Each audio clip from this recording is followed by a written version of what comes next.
कहानी खुद गढ़ी है और लाखों युवाओं को प्रेरित किया है।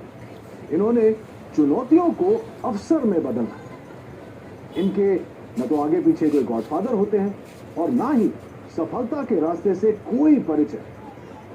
अगर इनके पास कुछ होता है तो वो है उनका यकीन, उनकी मेहनत, लगन और सूझबूझ। अपनी इन्हीं क्वालिटीज के कारण जब ये किसी मकाम पर पहुंचते हैं तब हम इन्हें कहते हैं सेल्फ मेड। आज के हमारे मेहमान, इन्होंने भी ऐसी ही चुनौतियों को अवसरों में बदला है और स्लीपियस वेलनेस की नींव रखी है। इनका नाम है संजीव कुमार। ये स्लीपियस वेलनेस के सीईओ हैं और एमडी। संजीव जी, बहुत बहुत स्वागत है आपका सेल्फ मेड पे। बहुत सुना है आपके बारे में, बहुत सारी चर्चा होगी उस पर, लेकिन शुरुआत हो इस सिलसिले का उससे पहले इनकी सफलताओं के बारे में एक छोटी सी फिल्म हम लोगों ने बनाई है। प्लीज आइए देखते हैं। स्लीपियस वेलनेस। सेहत की दुनिया में कामयाबी और विश्वास का इकलौता नाम है स्लीपियस वेलनेस। एक ऐसा नाम जिसने देश के कोने कोने में अपनी अमिट छाप छोड़ी है। पूर्व राष्ट्रपति प्रणब मुखर्जी के कर कमलों से श्री संजीव कुमार जी को चैंपियंस ऑफ चेंज सम्मान से नवाजा गया, जिसमें देश के कई मुख्यमंत्री, नामी गिरामी मिनिस्टर, समाज सेवी, उद्योगपति और गणमान्य लोगों का नाम शामिल था। मात्र 6 सालों में स्लीपियस न सिर्फ आज लोगों के दिलों में बल्कि भारत की टॉप 10 डायरेक्ट सेलिंग कंपनीज में भी अपना स्थान बना चुकी है और हमें भरोसा है कि जल्द ही डायरेक्ट सेलिंग के क्षेत्र में न सिर्फ भारत की बल्कि पूरे विश्व की नंबर 1 कंपनी होगी स्लीपियस वेलनेस।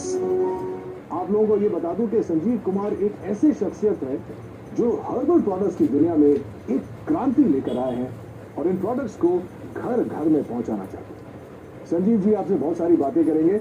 सबसे पहले तो मुझे ये बताइए, मैं बहुत ही क्यूरियस था ये जानने के लिए कि ये जो नाम है स्लीपियस वेलनेस, ये आपने कैसे सोचा और इसका मतलब क्या है? स्लीपियस वेलनेस का मतलब है sir god of medicine. God of medicine? जी जी, ये ग्रीक के भगवान थे। अच्छा। तो जब मैंने सोचा कि मुझे काम करना है वेलनेस इंडस्ट्री में, तो वेलनेस इंडस्ट्री में हर्बल प्रोडक्ट्स के माध्यम से लोग ठीक होते हैं, आराम होता है, तो बस थोड़ा ऐसे लगा कि नाम बेहतर रहेगा, बेस्ट रहेगा स्लीपियस। क्योंकि मैंने वैसे तो पढ़ा लिखा हूँ लेकिन ये शब्द मैंने भी नहीं सुना था। जब आपने शुरुआत की तो जाहिर सी बात है कि आपके आगे कुछ पीछे कोई गॉडफादर नहीं था, कोई मदद शायद नहीं मिली हो, तो आज आप इस मुकाम पर पहुँचे हैं। शुरुआत कैसे हुई? शुरुआत हुई कि मेरे फादर साहब बीमार हो गए थे, तो उन्हें टीबी हो गया था। तो टीबी होने के बाद उनके फेफड़ों में पानी भर गया था। तो पानी, जब डॉक्टर ने कहा कि पानी निकालना पड़ेगा, फिर 9 महीने का उन्हें मेडिसिन दिया गया। तो टीबी की जो मेडिसिन है काफ़ी हैवी होती है, तो बॉडी काफ़ी वीक हो जाती है टीबी की मेडिसिन। इम्यूनिटी भी कम हो जाती है? जी, इम्यूनिटी भी कम हो जाती है। तो मेरे किसी दोस्त ने कहा, अरे एक हर्बल प्रोडक्ट को यूज़ कर, क्या पता तेरे पापा जल्दी रिकवर हो जाए। तो मेरे पापा सिर्फ 3 महीने में रिकवर हो गए। वहाँ से मुझे सोच आई। संजीव जी, जब भी हम लोग कोई नई चीज़, कोई नया बिजनेस, कुछ भी नया शुरू करते हैं तो जो हमारे सबसे करीबी होते हैं, जो दोस्त होते हैं, खासकर जब आप छलांग लगाते हैं तो लोग सोचते हैं कि अरे यार ये तुझसे नहीं होगा, इतना बड़ा क्यों सोच रहा है। आई एम श्योर कि आपके साथ भी शुरुआत में ऐसा हुआ होगा। कुछ बताना चाहेंगे आपके शुरुआती दौर के बारे में? हाँ, जब इंसान सर अपनी मतलब जो उसके असेट्स हैं या जो उसकी नॉलेज है या उसका टैलेंट है या उसका बैकग्राउंड है, उसके अनुसार अगर सोचता है तो सब लोग कहते हैं कि हाँ ये हो सकता है। लेकिन अगर कुछ इंसान बड़ा सोच लेता है अपनी सोच से, तो सभी लोग रोकते हैं, टोकते हैं। उन्हें लगता नहीं है कि भाई इतना पढ़ा लिखा भी नहीं है, इतना टैलेंटेड भी नहीं है, इसके पीछे इतना बैकग्राउंड भी नहीं है, तो शायद ये नहीं कर पाएगा। तो होता ही है सर। वो तो मैं कहता हूँ कि अपने ही टोकते हैं, बाहर वाले नहीं टोकते हैं। हाँ, बाहर वाले तो इंतजार करते हैं कि देखते हैं क्या करेंगे क्या करेंगे, लेकिन अपने ही टोकते हैं। आपके साथ ऐसा कुछ हुआ था? जब मेरे तो मदर फादर को बिलीव नहीं था कि मैं कुछ कर पाऊँ। एक सवाल जो जहन में आ रहा है कि आपने खुद ही कहा कि आपका बैकग्राउंड ये नहीं था, तो आपने स्लीपियस वेलनेस खोलने की सोची कैसे और कब? सर, मैं हमेशा से सोचता था लाइफ में, मैं पहले जॉब में था तो सोचता था कोई अच्छा बिजनेस करना है। तो जब मैं बिजनेस के बारे में सोचता था तो एक थॉट हमेशा आती थी कि यार बिजनेस करने के बाद गालियाँ बहुत मिलती हैं, तो बिजनेसमैन को लोग पसंद नहीं करते। उसके पीछे रीज़न ये है कि लोगों की नीड होती है, वो सामान भी खरीद के लाते हैं, लेकिन फिर भी कहते हैं यार ये लालची है, इन लोगों ने ज़्यादा पैसा ले लिया। तो मैंने कहा कोई ऐसी इंडस्ट्री चुनूँ, कुछ ऐसा सोचूं कि मैं लोगों से पैसे भी कमा लूँ और लोग भी पैसे कमा लें, लेकिन जो प्रोडक्ट मैं उन्हें दूँ उसके बाद मुझे ना मतलब डिग्रेड ना करे और कहें यार मज़ा आ गया आपके प्रोडक्ट को लेके, और प्रॉफिट भी मिल जाए, लोगों की दुआएं भी मिल जाए, इससे अच्छा कुछ हो नहीं सकता। तो फिर मुझे समझ में आई वेलनेस इंडस्ट्री है और वो भी हर्बल प्रोडक्ट्स के साथ अगर मैं काम करूंगा तो लोगों को अच्छे प्रोडक्ट दूंगा, लोगों को उसके फ़ायदे आएंगे, रिजल्ट्स आएंगे, तो डेफिनेटली लोग मुझे दुआएं भी देंगे और एक अच्छी कंपनी भी हमारी ग्रो करेगी और लोग भी हमारे साथ ग्रो करेंगे। संजीव जी, एक बहुत इंटरेस्टिंग बात है आपके बारे में जो शायद कंज्यूमर्स नहीं जानते कि आपने ये सब करने से पहले 16 साल आपने भारतीय सेना में लगाए। अरे सर, इसके बारे में तो कुछ बताना ही पड़ेगा। हाँ, जब मेरी जीवन की शुरुआत हुई थी तो शुरू मेरे फादर जो है वो आर्मी में थे, तो हमारा पूरा परिवार पीढ़ियों से आर्मी में, तो मुझे भी आर्मी बहुत पसंद थी। मैंने इतना ज़रूर कहा था फादर से मैं लॉन्ग लाइफ सर्विस तो नहीं करूँगा, लेकिन एक बार फौजी जरूर बनूंगा, क्योंकि जो फौजी बन के जो मिलता है सीखने को, समझने को, या जो मेहनत का जज्बा, या जो कॉन्फिडेंस मिलता है, या जो जीतने की जो आदत मिलती है, वो अपने आप में मतलब किसी इंस्टीट्यूट में नहीं मिल सकती। वो फौज की नौकरी करके वो कोई सिखा नहीं सकता है। जी। कहाँ क्या पोस्टिंग थी, कुछ बताएंगे उसके बारे में? हाँ, मेरी पोस्टिंग अहमदनगर रही है, हिसार रही है, हम अपना कश्मीर में पुलवामा डिस्ट्रिक्ट जो आज पुलवामा में मिलिटेंसी और 55 RR में मेरी पोस्टिंग रही है। और जब वो 55 RR खड़ी हुई थी तो सबसे पहले शिकार भी हम लोगों ने किए थे। अच्छा। तो मिलिटेंसी के साथ भी 3 साल निकाले हैं। उसके बाद मैं नाभा भी रहा हूँ और पठानकोट भी रहा हूँ। दोस्तों, मैं आपको ये भी बताऊं कि संजीव जी का जो बिजनेस मॉडल है वो उन सिद्धांतों पर आधारित है जहां लोग अपनी शर्तों पर आर्थिक स्वतंत्रता का जीवन बिता सकते हैं। लेकिन शुरुआत में ऐसा नहीं था। लोगों के मन में कहीं ना कहीं ये नेटवर्किंग इंडस्ट्री को लेकर बहुत सारे नेगेटिव विचार थे। चलिए जानते हैं कि इसका कारण क्या था। Sanjeev ji, sir, direct selling जो इंडस्ट्री है ये बहुत ही इथिकल है और उसका नेचर ऑफ वर्क भी बहुत ब्यूटीफुल है। यहाँ कोई भी आदमी अपना भविष्य बना सकता है, लेकिन ये मॉडल ऐसा है कि इसमें ग्रोथ भी अच्छी आती है, समय से आती है और कोई भी व्यक्ति ग्रोथ कर लेता है। और ये प्रॉफिटेबिलिटी भी इसमें अच्छी है, इंडिविजुअल के लिए भी और कंपनीज के लिए भी।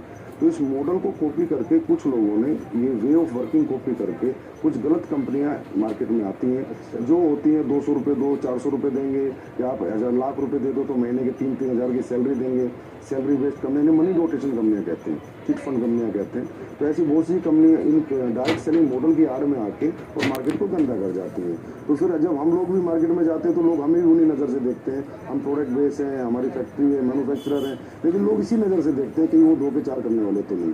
तो इस वजह से बहुत सी कंपनी आई, उन्होंने बहुत मार्केट गंदा किया। अब गवर्नमेंट काफ़ी सख्त हुई है, काफ़ी अच्छे रूल्स लेकर आई है और डायरेक्ट सेलिंग के लिए अलग से रूल्स लेकर आई है। जो इथिकल कंपनीज है, कंज्यूमर अफेयर्स इन्वॉल्व हो गया अभी इसमें। तो अब जाके थोड़ा सा मार्केट धीरे धीरे पॉजिटिव हो रहा है और यंगस्टर भी बिजनेस की तरफ धीरे धीरे खींच रहा है और इसको समझ रहा है।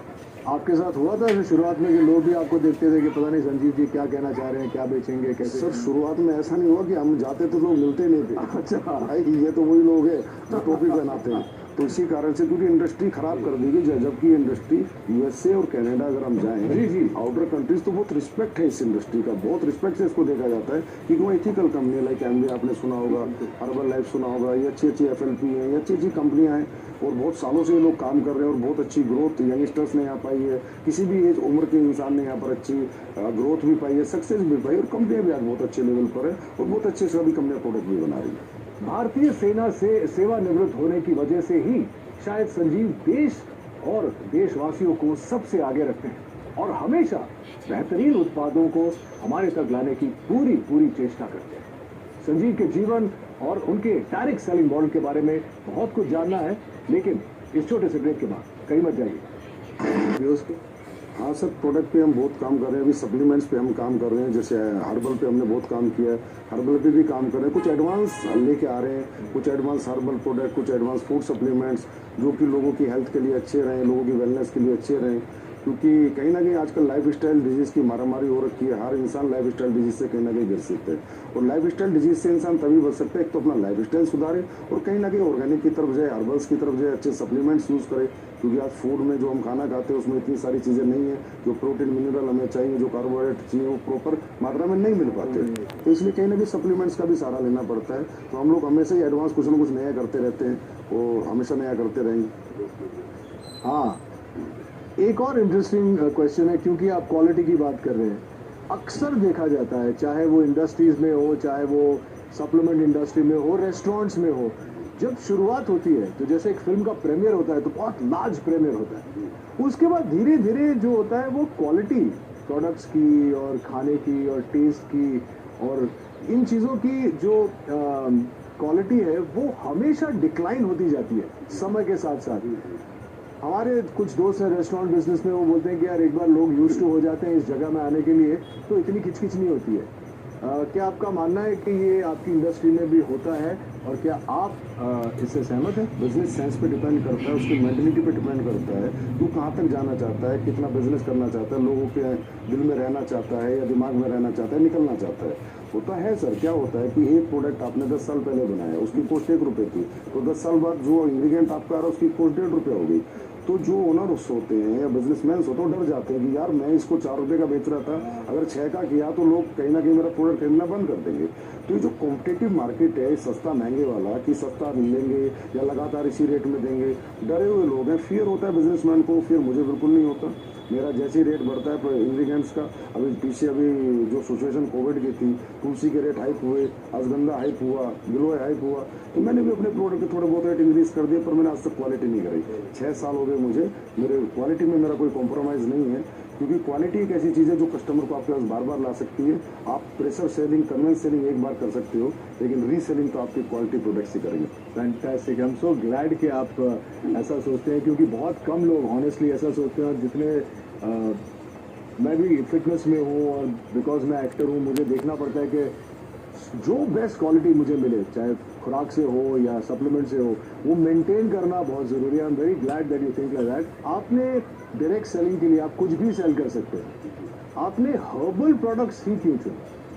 सर, हर्बल प्रोडक्ट्स चुनने का कारण ये है, सबसे पहला कारण तो मेरी फैमिली में एक ऐसी घटना हुई थी कि मेरे पापा को टीबी हो गया था, तो उनके फेफड़ों में जब पानी भर गया था, तो जो डॉक्टर्स 9 महीने का कोर्स देते हैं टीबी में, तो बड़ी हैवी मेडिसिन होती हैं, 1000 1500 mg की, तो बहुत वीकनेस आ जाती है लाइफ टाइम के लिए। तो मैंने ऐसी किसी फ्रेंड से पूछा, मैंने कहा यार कोई हर्बल में चीज़ें आती है, तो उसने मुझे एक सप्लीमेंट दिया था, मेरे पापा को मैंने दिया, तो 3 महीने में मेरे पापा रिकवर हो गए। और मैं पहले ही सोचता था कि मैं जो भी कुछ बेचूंगा ऐसा बेचूंगा जहाँ मुझे लोगों की दुआएं भी मिले और मेरा बिजनेस भी चले और लोग भी कहीं ना कहीं खुश रहे। तो ये सोच के मैंने थोड़ा रिसर्च किया कि मुझे क्या बेचना चाहिए। तो हर्बल प्रोडक्ट्स क्या होता है सर, हमें 2 तरह के फूड होते हैं, एक गॉड मेड फूड, एक man made food. Biscuit, chow mein, Pepsi, ये सब कोल्ड ड्रिंक्स वगैरह जो भी चीज़ें हैं, ये सारे मैन मेड है। और एक गॉड मेड है, एप्पल, ऑरेंज, पपीता, ये सब भगवान ने बनाया हुआ है। तो हर्बल भगवान का बनाया हुआ है। तो मैंने सोचा इंसान भगवान की बनाई हुई जितनी चीज़ें यूज़ करेगा उतना फिट रहेगा, उतना फाइन रहेगा और वो ठीक रहेगा, बीमार नहीं रहेगा। वैसे भी हमारे देश में आपको पता है बीमारी बहुत ज़्यादा है और बेरोजगारी भी बहुत ज़्यादा है। तो ये दोनों चीज़ों को मद्देनजर रखते हुए मैंने ये सोचा कि असली कुछ बनाते हैं, बीमारी भी खत्म हो और बेरोजगारी भी खत्म हो। तो चलिए अब जानते हैं इनकी प्रोडक्शन यूनिट के बारे में। ये डायरेक्ट सेलिंग तो करते ही हैं, लेकिन ये खुद प्रोड्यूस भी करते हैं, विच इज़ वाई इनकी क्वालिटी कभी भी नहीं गिरती है। कुछ बताइए प्रोडक्शन यूनिट के बारे में। Sir, production unit direct selling में होना निहायत ही ज़रूरी है। अगर डायरेक्ट सेलिंग आप करें, डायरेक्ट सेलिंग मतलब आपका प्रोडक्ट फैक्ट्री में बने, आपके डायरेक्ट सेलर के पास है और सीधा कस्टमर तक जाए, that is called pure real ethical direct selling. अगर आप कहीं थर्ड पार्टी मैन्युफैक्चरिंग करा रहे हैं, फोर्थ पार्टी करा रहे हैं, पता ही नहीं कैसे, तो आपको पता ही नहीं कि वो डायरेक्ट सेलिंग नहीं हुई, वो एक तरह की ट्रेडिंग हुई। तो ये मेरे दिमाग में पहले दिन से था कि अगर मैं डायरेक्ट सेलिंग करूँगा तो प्योर डायरेक्ट सेलिंग करूँगा। तो आज हमारी सर 2 फैक्ट्रियाँ ऑलरेडी हैं और 2 फैक्ट्रियाँ अभी हमारी बन रही हैं। प्रोडक्शन यूनिट में 400 के पास लोग काम करते हैं, बहुत बड़ी R&D टीम है, बहुत बड़ी लैब हमने स्टैब्लिश कर रखा है, जिसके प्रोडक्ट की गुणवत्ता बरकरार रहे, गुणवत्ता बनी रहे, क्वालिटी बनी रहे। तो जयपुर में सर सीतापुरा में हमारी मैन्युफैक्चरिंग यूनिट्स हैं और अभी हमारी काफ़ी 1 लाख स्क्वायर फीट में एक नई मैन्युफैक्चरिंग तैयार हो रही है और 6 महीने बाद फिर 1 लाख स्क्वायर फीट में दोबारा एक तैयार। Very very impressive. मैंने कुछ देर पहले R&D के बारे में बात किया था और अब आप कह रहे हैं कि आपकी खुद की जो प्रोडक्शन यूनिट है तो आप क्वालिटी कंट्रोल करते हैं। तो सोर्सिंग के बारे में आपका मतलब, उसमें भी आपका 100% योगदान है कि सोर्सिंग भी आप खुद ही करते हैं, R&D के ऊपर भी आप बैठते हैं? जी सर, सोर्सिंग ही सबसे बेस है सर। अगर प्रोडक्ट आपके इंग्रेडिएंट्स, रॉ मटेरियल की सोर्सिंग अच्छी नहीं होगी, क्योंकि देखिए सर रॉ मटेरियल भी ट्रेडर ही बेच रहे हैं। अब हमारे देश में तो ये है कि जी अश्वगंधा का ओरिजिनल का रेट है 1300 रुपये और आप कहोगे मुझे एक्सट्रैक्ट दे दे तो बोला 5:1 कर ले 1300 रुपये। मतलब जहाँ 5 किलो का 6500 रुपये रेट है, 1300 का एक्सट्रैक्ट मिल रहा है, तो प्योर एक्सट्रैक्ट हो ही नहीं सकता। इसलिए सोर्सिंग में हमें बहुत ज़्यादा सीरियस रहना पड़ता है, समझदार बन के सोर्सिंग करते हैं। तो हम लोग ज़्यादातर जंगलात की सोर्सिंग करते हैं, मध्य प्रदेश जंगलात, उत्तराखंड जंगल से गवर्नमेंट के जो एग्रीकल्चर गवर्नमेंट की जो सोसाइटी है उनसे हम प्रोडक्ट खरीदते हैं, प्लस कॉन्ट्रैक्ट फार्मिंग कराते हैं। और तकरीबन हम कोशिश करते हैं कि हमें रो हब्स अच्छी मिले, क्योंकि सर रो हब्स अच्छी होंगी तभी प्रोडक्ट अच्छे बनेंगे, नहीं तो अच्छे नहीं बन सकते। और इतने प्रोडक्ट्स आप जो ऑर्गेनिक सोर्सिंग करते हैं उसके बाद का प्रोसेस भी R&D करते हैं? जी, उसके बाद R&D बहुत होती है सर, प्रोसेसिंग होती है, प्रोडक्ट बनता है, उसकी स्टेबिलिटी टेस्ट होता है, 1-1 साल 3-3 महीने के टेस्ट है, 6-6 महीने के टेस्ट है, स्टेबिलिटी उसकी कितनी है, वो गर्मी में खराब तो नहीं होगा, किस मौसम को सभी मौसम में सूट करेगा नहीं करेगा, तो काफ़ी अच्छा लंबा चौड़ा प्रोसेस होता है। उसके बाद प्रोडक्ट बाजार में आता है। दोस्तों, कहते हैं कि हर्बल प्रोडक्ट्स आपकी जिंदगी बदल सकता है और असलीपियस वेलनेस ने इसे अक्षरशः साकार कर दिखाया अपने बेहतरीन वेलनेस प्रोडक्ट्स और डायरेक्ट मार्केटिंग मॉडल के जरिए। अपने इन्हीं प्रयासों के लिए संजीव कुमार जी को भारत के पूर्व राष्ट्रपति श्री प्रणब मुखर्जी ने चैंपियंस ऑफ चेंज अवार्ड से नवाजा। संजीव के साथ बहुत सारी बातें करेंगे, लेकिन इस छोटे से अंतराल के बाद कहीं जाइएगा। योजना के बारे में बताइए। आप ब्रेक में बता रहे थे कि आप चाहते हैं कि ये आप वर्ल्ड वाइड ले जाएं, और तो आई एम श्योर कि हमारी ऑडियंस ये भी जानना चाहिए। जी सर, हमेशा से मैं ये सोचता हूँ कि जो हमारे इंडिया के पास सबसे बड़ा रिसोर्स है वो हमारे ऑर्गेनिक प्रोडक्ट्स हैं, हमारी हर्ब्स हैं, हमारी जड़ी बूटियाँ हैं, हमारे हर्बल प्रोडक्ट्स हैं जो सदियों से लोग यूज़ कर रहे हैं और उनको रिजल्ट आ रहे हैं। लेकिन आज बाहरी कंट्री में भी अभी ये लोग मानने लगे हैं। अभी खासकर ये सिचुएशन जो है इसमें सबको बिलीव हो गया कि इम्यून सिस्टम स्ट्रॉन्ग होना चाहिए, और स्ट्रॉन्ग करने के लिए जो हमारी हर्ब्स है, तुलसी है, गिलोय, अश्वगंधा बहुत अच्छा काम करती है। तो मेरा 100% प्लान है कि एक दिन वर्ल्ड की हर कंट्री में असलीपियस वेलनेस या अपना हर्बल बिजनेस करेगी, डायरेक्ट सेलिंग करेगी, और उसी प्लान के अनुसार ही मैं अपने सेटअप और अपने बैकअप तैयार कर रहा हूँ। और आपको अगले 2-3 साल में देखने को मिलेगा कि किसी न किसी कंट्री में हम लॉन्च हो चुके होंगे। संजीव जी, एक सवाल जो मैं पूछना चाह रहा था वो ये है कि अक्सर लोगों का ये मानना है, मेरा भी ये मानना है कि आप अगर मध्य वर्ग से शुरू करते हैं या लोअर मिडिल क्लास से शुरू करते हैं, बहुत वक्त लग जाता है अमीर बनने में, पैसे कमाने में, बहुत जद्दोजुहद करनी पड़ती है। लेकिन आपका ये मानना है कि डायरेक्ट सेलिंग करके you can get rich quick and do it the right way. इसके बारे में कुछ बताइए, क्योंकि हमारी जो युवा पीढ़ी है वो इस वक्त आपका शो देख रही है और वो भी जानना चाहती है कि हाउ। नहीं सर, बहुत जल्दी बहुत अमीर नहीं बन सकता, लेकिन हाँ कम समय में बहुत अमीर बन सकता है। तो डायरेक्ट सेलिंग युवा की अगर मैं बात करूँ, यंगस्टर्स की मैं बात करूँ, तो हर यंगस्टर आज स्ट्रगल कर रहा है और सोच रहा है कि मुझे सरकारी नौकरी मिले, प्राइवेट मिले, या कोई मैं अपना बिजनेस करूँ। और ये सब चीज़ों में सर मैंने कहा कि डिग्रियाँ लगेंगी, पैसे लगेंगे, एसेट्स लगेंगे, तो ये सबके पास नहीं होता। इसलिए बहुत से लोग बेरोजगार हैं, अनएम्प्लॉय रहते हैं, जबकि उनके पास टैलेंट होता है, उनके पास कॉन्फिडेंस होता है, उनके पास मेहनत करने का जज्बा होता है। और यंगस्टर जितना जज्बा करियर बनाने का एक बुजुर्ग के पास तो नहीं होता सर। तो मैं हर यंगस्टर से एक आह्वान जरूर करूंगा कि आप इस इंडस्ट्री में लगातार काम करें या ना करें, पर एक बार करके जरूर देखें और इस इंडस्ट्री के नेचर ऑफ वर्क को देखें। इसकी स्किल्स यहाँ पर डेवलप होंगी, आपकी पर्सनैलिटी यहाँ पर डेवलप होंगी। और अगर आप इस काम में कामयाब नहीं भी हो पाए तो भी इसकी जो स्किल्स और जो पर्सनैलिटी और जो ट्रेनिंग मॉडल है वो अगर आपने ले लिया तो दुनिया के किसी भी काम में आप कामयाब हो सकते हैं, क्योंकि ये इंडस्ट्री सर कंप्लीट इंडस्ट्री है, सही कहें तो कंप्लीट लाइफ है। संजीव जी, यहाँ पे एक मानना है, शायद मैंने भी सुना है कि बहुत सारे लोग आ जाते हैं, जैसे आपकी बात सुन के मुझे देख के सब आ जाएंगे डायरेक्ट सेलिंग में, लेकिन बहुत जल्दी फेल भी हो जाते हैं तो मायूस होकर छोड़ के चले जाते हैं। उनके लिए क्या कहते हैं?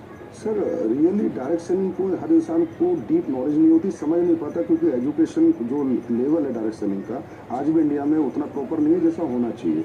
लोग ये सोच के आते हैं कि ये कोई मतलब यहाँ पर फटाफट आपके पैसे बन जाएंगे, 1-2 साल में आप अमीर बन जाएंगे। ये एक बेम्बू ट्री का प्रोसेस है सर। जैसे चाइना में एक बेम्बू ट्री होता है, 6 साल तक उसमें थोड़ी भी ग्रोथ नहीं होती, लेकिन 6 साल बाद इकट्ठा वो 7 फीट बढ़ जाता है। तो यहाँ पर क्या टीम बिल्डिंग है सर। अगर हमारी 2 की टीम है तो कम पैसे आएंगे, 4 की है तो थोड़ा ज़्यादा आएंगे, लेकिन अगर हमारी टीम 4000 की है, 40,000 की है, 4 लाख की, तो बहुत ज़्यादा आएंगे। लेकिन उस टीम मल्टीप्लिकेशन में बनाने में थोड़ा समय लगता है। एटलीस्ट मैं कहता हूँ कि डायरेक्ट सेलिंग करने वाले किसी भी व्यक्ति को किसी भी कंपनी में कम से कम 5 साल देने चाहिए। उसके बाद उसे देखना चाहिए खड़े होकर कि आज मैं कहाँ पर हूँ, मेरी क्या ग्रोथ है, मेरी क्या सक्सेस है। और सर कोई भी व्यक्ति अगर यहाँ 5 साल टिक कर इस बिजनेस को करे तो यहाँ इतना बड़ा मल्टीप्लिकेशन होता है सर कि वो इंसान की लाइफ का भी, इंसान की इनकम का भी, इंसान की पर्सनैलिटी का भी, कि ही विल मतलब वो एहसास करता है 5 साल बाद कि हाँ मैंने कोई अच्छा बिजनेस चुना और मैंने कोई अच्छी ग्रोथ की। 2 सवाल मैं जाने से पहले आपको पूछना चाहूँगा। सबसे पहले तो आप कोई संदेश देना चाहेंगे हमारे व्यूअर्स को अपने बारे में या अपने मॉडल के बारे में या अपनी एथिक्स के बारे में? मेरा यही संदेश है कि एसलीपीएस वेलनेस बहुत इथिकल और अपने प्रिंसिपल पे चलती है। हमारी अपनी वैल्यूज़ हैं और हम लोग यही सोचते हैं कि हम बेहतर से बेहतर प्रोडक्ट कैसे बनाएं, बेहतर से बेहतर सर्विस कैसे दें और लोगों को प्रोडक्ट देने के बाद उन्हें रिपीट अपने पास लेके आए और लोग कहें कि हमने यूज़ किया प्रोडक्ट, हमने पैसे नहीं कमाए और ये प्रोडक्ट जिस पर्पज़ से हमने लिया था वो पर्पज़ हमारा सोल्व हो गया। तो मैं चाहूँगा एक बार तो एसलीपीएस पे पक्का बिलीव करना चाहिए हर व्यक्ति को। बाकी तो फिर हमारी सर्विसेज बताएंगे, हमारी क्वालिटी बताएंगे, सब लोग हमारे पास लगातार आएंगे और 6 साल में हमारी ग्रोथ का कारण भी सर हमारी सर्विसेज और हमारी क्वालिटी है। तो देखा आपने कैसे अपने छोटे से सपने को संजीव ने अथक प्रयासों और बुलंद हौसलों से इतना बड़ा परिवार बना। वैसे आपका परिवार जो है एसलीपीएस का कितना बड़ा है? अभी सर 9 लाख के करीब डायरेक्ट सेलर्स से यूजर्स से कस्टमर्स हैं। 9 लाख! वाह! और इस 9 लाख के परिवार को हम और आप एसलीपीएस फैमिली की तरह जानते हैं। उम्मीद है कि आपको भी संजीव की कहानी सुनकर प्रेरणा मिली होगी।